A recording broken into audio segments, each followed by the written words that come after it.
Sarah, are you awake? I need to speak with you. You can't trick me into leaving the hotel room, Wesley. You can't see the bride for 24 hours before the wedding ceremony, remember? It's bad luck.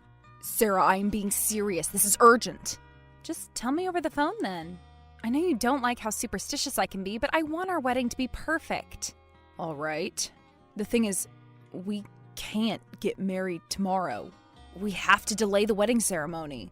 What are you talking about? Why would we delay the wedding? The venue, the guests, the vendors, everything's ready for our big day. It's Eloise.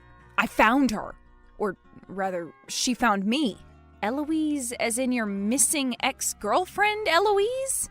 The woman who disappeared from a cruise ship 5 years ago? But you said she fell overboard during the night. That's what I thought had happened. When the fishermen in the area discovered the contents of her purse in the water, everyone assumed that a tragic accident had taken place. But she's alive. She contacted me about an hour ago and told me where I could find her. I'm going to need to gather up a few documents and head to the airport. Wesley, no. You can't trust messages from a random number claiming to be your missing ex. What if someone is impersonating her? Why would she call you and not the police? She did call the police. I promise, I am certain it's her. I saw her face, I heard her voice. She seemed a little different, but it was still unmistakably her. But how is that possible? I don't understand. Where has she been all these years? She didn't have enough time to tell me what had happened to her. They only let her talk for 15 minutes, and most of that time was spent convincing me she was really who she claimed to be and not some long-lost twin or a mythical apparition. Who won't let her talk? Don't tell me she's been kidnapped. Not really. She was calling from a police station. I have to go there and make sure she's all right. Go where? To the police station? Where is it exactly? Why do you have to go to the airport? I'll be flying to Ireland as soon as I can. That's where she said she was. Okay, listen. Even if it really is her, why do you have to be the one to fly to the other side of the world? Doesn't she have any family members? Doesn't she have friends? She didn't have many close friends. She was raised by her grandparents who passed away a few years before she disappeared. They were the only family she had. I know it's shocking to you, but all I'm asking you is to be a bit more empathetic about the situation. Empathetic? I'll be empathetic once I've heard the full story. For all we know, she could have been hiding voluntarily. She'd never do something like that. Why not? You said so yourself. She called you from a police station. Perhaps she had problems with the law and decided disappearing would be the easiest way out. Sarah, that's enough. I've been friends with her since high school. I know she isn't that kind of a person. Just let everyone know that the wedding's been delayed. I'll update you as soon as I have news. This can't be happening. Why today, of all days? I'm sorry, I know it's not the right time for me to be upset, but I can't help feeling devastated. I get it, Sarah. I know how hard you've been working to ensure the wedding day would go smoothly. I know you've put a lot of effort into planning out every detail, but you have to understand, postponing the ceremony really isn't going to take anything away from your work. We'll still get to have the wedding of our dreams. Do you promise? I do. As I said, Eloise was a good friend of mine long before we started dating. I can't just ignore her. Right now, I need to make sure that she's okay. Right, of course. I understand. Please be careful. I love you. I love you too.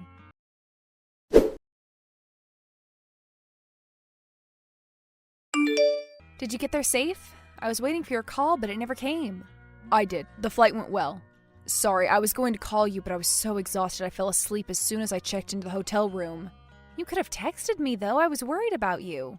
I'm sorry. It's okay. Just don't do it again. Did you meet her? I was about to rent a car and drive to the police station. Okay. And hey, if you need bail money, just text me. Thank you, but I don't think that'll be necessary. Right. Of course. Good luck. Thanks.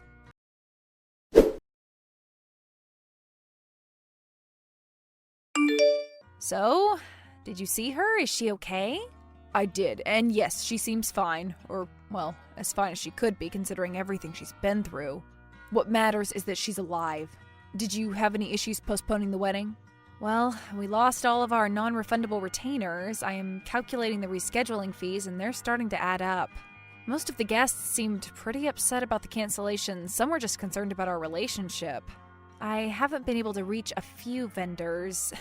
It's complete chaos, but I am trying my best to handle everything without disclosing too much information. Thank you. I'm lucky to have you by my side. Sure, no problem. Do you know when you'll be coming back? I need to start planning ahead. I'll be staying here for a few more days, or I guess until she is ready to leave.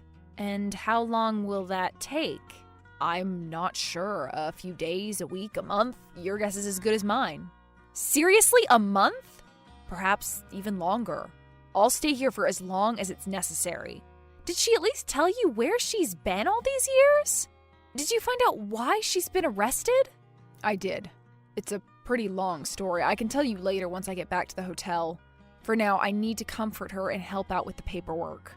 All right, but I'll be waiting for an explanation.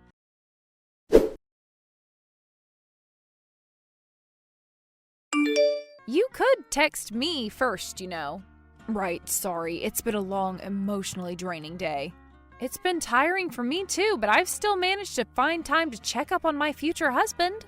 Anyway, you said you'd tell me what happened to her. Can I have a quick shower first? Wesley, come on! I've been waiting all day! Okay. As you know, Eloise worked as a part-time singer on cruise ships during the summer. One evening, their ship had to make an unscheduled stop in a Moroccan port to drop off a passenger who needed urgent medical attention. Since she knew the ship would be docked for a few hours, she decided to go ashore to buy a new charger for her phone since it had stopped working. She was walking around the port looking for a taxi when suddenly a stranger grabbed her purse and made a run for it. She ran after him but couldn't keep up. She kept yelling for help, but nobody seemed to understand what she was saying. As the area around her became more and more unfamiliar, Eloise decided to turn back before she got too far away from the ship, but just then she saw a woman running toward her, holding her purse. She spoke in English and said she'd seen the thief take her purse and decided to return it to her. Unfortunately, the purse had been returned empty. The concerned woman said she was a tourist and offered to drive her back to the ship since it was getting dark and she could still be in danger. Eloise thanked the woman profusely and got into the car. That was when she noticed she was driving the wrong way. I don't like where this is going. Wasn't she being a bit reckless, wandering out on her own, getting into a stranger's car? I don't mean to sound accusatory, I'm just curious. Yes, well, she grew up in a very sheltered household. Her grandparents lived in a small, quiet neighborhood. She never had to deal with particularly dangerous people. She didn't even like to listen to the news when they were discussing something unpleasant. Still, she eventually got bored of the small town where nothing ever changed. That was one of the reasons she wanted to work on a cruise ship. She wanted to expand her worldview and experience a life of adventure. I see. Anyway, she started asking the woman to slow down and stop the car, but she insisted she knew the shortcut and just kept speeding up. Eloise begged her to call the police, but she refused, so she reached out to grab the stranger's phone. They got into a fight and failed to notice an oncoming car, which ended up crashing into the driver's side. Apparently, the woman died on impact. Fortunately, Eloise was sitting on the opposite side of the crash impact site and was wearing a seatbelt. She just barely survived the crash, but ended up with severe injuries. That's insane! I guess luck was on her side that day. But I still don't understand how she ended up in Ireland. She isn't completely sure either. She was treated in a local hospital until her condition stabilized. Since they were only able to find ID documents of the woman who died, I guess they assumed they must have been traveling together and arranged for her to be transported to Ireland using the stranger's information. She spent some time recovering in a voluntary hospital there. She was in a voluntary hospital for 5 years? Well, no. Since she'd lost her memory, she was temporarily transferred to a small-town psychiatric hospital one of the nurses had worked at. I guess they assumed she'd have regained her memories much sooner. As soon as she remembered who she was, she asked to be driven to the nearest police station. She wanted to call me right away but couldn't remember my phone number. She remembered the digits but couldn't quite get the combination right, so they looked it up using my name. Wait, where is she now? Is she still at the police station? She's staying here for the night. I asked the staff for an additional bed. She's there with you? Why didn't you tell me earlier? Yes, she's in the shower. I couldn't just let them send her back to the psych ward. Once we sort out the paperwork, we'll get her stuff from the hospital and she can see a doctor back home. But she has nowhere to go. Does she have any living relatives here? Not that I know of. It's actually something I wanted to discuss with you. I was thinking of offering her to stay at my place. You wanted to discuss it with me? If I were to tell you not to do it, would you listen to me? Sarah, please don't blow this out of proportion. She's been through enough already. I can't let her deal with the recovery alone. And how does she feel about it? Does she feel comfortable living with her engaged ex-boyfriend? She doesn't know about it yet. She was so happy to see me, I didn't want to upset her. So you told her you were single? Well, I didn't say I was single, but I didn't say I was in a relationship either. If she asks, I'll tell her I'm single. And what are you going to tell her when she sees me coming over to your place? How are you going to explain that to her? Let's just say we're good friends for now. Gradually, over the years, we can transition into dating and later marriage. Are you suggesting we start dating all over again? We were going to get married today. How do I explain this to my friends and family?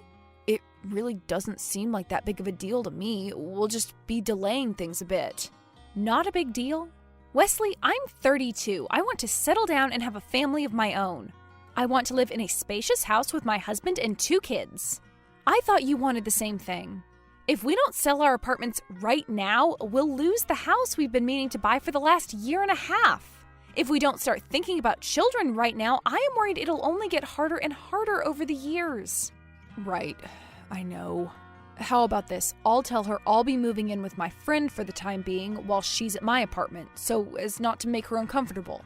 She'll understand that feelings can form much faster when you're living with someone, and our relationship will come as less of a shock to her. How long will that take? A year at most. Well, all right. If that's what it takes not to lose you. Everything's going to be just fine, I promise. If you say so, I'll call the movers. Thank you.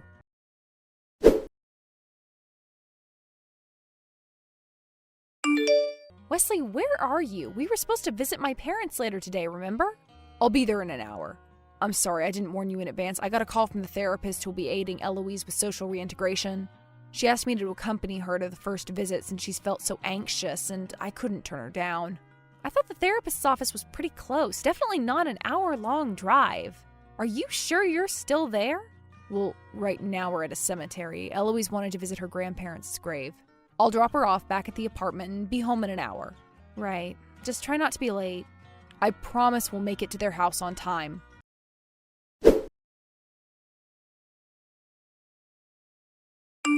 Hello, Eloise. This is Sarah, Wesley's friend. I've been calling him, but he's not answering his phone. I was wondering if you knew where he was since he's been spending so much time over there. Sarah, hello! Wesley talks about you all the time. He fell asleep on the couch and I muted his phone so as not to wake him. Sorry, I didn't know you were the one calling.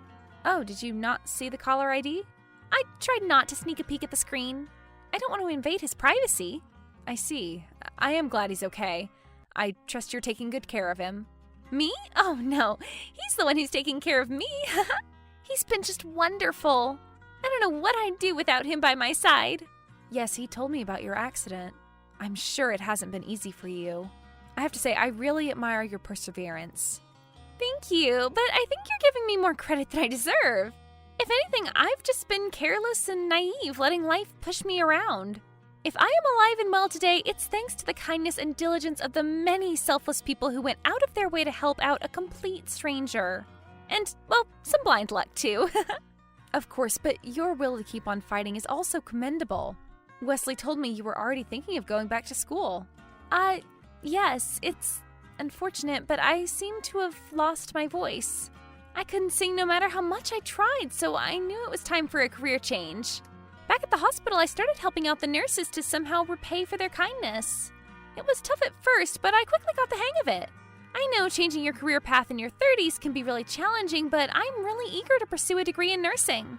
I am happy to hear that you didn't have any issues with the nurses. Of course!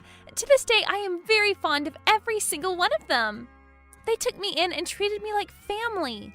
Please, don't take this the wrong way, but did you ever consider staying there? Oh, I mean, as thoughtful as everyone was in there, it was still a psych ward. Living on my own after all these years feels really liberating. Right, sorry, that was an insensitive question. It's fine, you were just asking out of curiosity. I wanted to thank you too, Sarah. What for? I know it must be difficult for you to see your fiancé spending so much time next to his ex. I just want you to know that his help has been invaluable to me. Wesley told you about us? When? Well, he hasn't said anything, but I did notice an engagement ring on his finger when he first came to see me. He moved in with you and always spoke with you when he came over. I just put two and two together. I guess my assumption was right. I am sorry you had to find out this way, but he just wanted to protect your feelings. I know, I'm not mad at him or at you. It's the opposite, really. I am grateful that both of you were so considerate. The only reason I am bringing it up now is that I don't want you to feel like my presence is a threat to your relationship. It's true that during the 5 years we dated, we loved each other very much and got along great, but a lot has happened since then. I am not the same woman he fell in love with. I'm just a shell of my former self. You have nothing to worry about. Oh, please don't say that. If I do have any doubts about our relationship, it's not because of anything you've done. And if we do part ways, I sincerely hope you don't blame yourself. But you don't have to break up with him. I'll move out soon enough. I'll gradually distance myself from him. You don't have to do that. I've just been dragging my feet, trying to delay this conversation for as long as possible. Please don't mention what we talked about to him. I'll have a serious discussion with him when he gets home tonight. Sure, I won't say a word.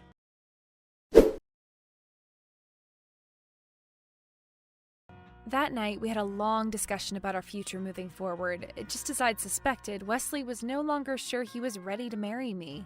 He admitted he felt confused about his feelings for me and wanted to take a break to rethink everything. It was painful for both of us, but we realized that our goals no longer seemed to align and we'd been plagued by fears and doubts for too long. We agreed to go our separate ways. It's been 4 years since we split. Yesterday, I got married to a man who shared many of my views on life. He's a widower and a single father to his 6-year-old daughter. This time, I made sure to check the death certificate twice. We'll be moving into our new house in a few days. As for Eloise and Wesley, I have no idea what their relationship status may be, but I know they're still living together. She completed an accelerated nursing program, passed the exam, and got her license. The last I heard of her, she was working in the mental health field. I guess life really is full of surprises. I was so blinded by my jealousy that I wasn't able to see how incredible Eloise's reappearance had been. He must have been absolutely overjoyed to see her alive. And there I was, wishing it had been a cruel prank call. Maybe they were meant to be together all along. I honestly wish them nothing but the best.